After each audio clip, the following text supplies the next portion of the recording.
A10 BSO இது வந்து with ரெக்ஸ்ராஜ் போச் electrical மோட்டரோட கேட்டிருக்கீங்க. சர்வோ மோட்டர் நல்லா புரிஞ்சுக்கோங்க. சர்வோ மோட்டர் அப்படின்னா நீங்க எப்போ ஆப்ரேட் பண்ணலையோ தானாவே பம்பு ஆஃப் ஆகும்.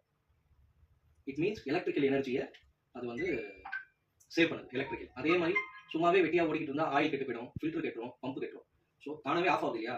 அப்போ எப்போ ஆஃப் பண்ணணும் எப்போ ஆன் பண்ணணும்ன்றதுல இந்த ஷாஃப்ட்ல டைமிங்ல செட் பண்ணிப்பாங்க. இந்த டைமிங் எப்போ இதுல இந்த ஜீரோ இல்லையா, இந்த ஜீரோவையும் நம்ம வந்து மேட்ச் பண்ணணும். இப்போ நீங்க கேக்குறீங்க இது தனியா வேணும் இது தனியா வேணும், ஏன் மேட்ச் பண்றது? புரியுதா நான் சொல்றது? அப்போ தனியா வேணும்னா சர்வோலயே இது வந்து close pump, servo plus pump with motor அப்படின்னா இது ரெண்டும் கப்பல் ஆயிருக்கும். அது பிரிக்க கூடாது. ஓப்பன் இதுவே வந்து ஓப்பன் அப்படின்னா இது தனி இது தனி. உங்களுக்கு என்ன டைப் வேணும்?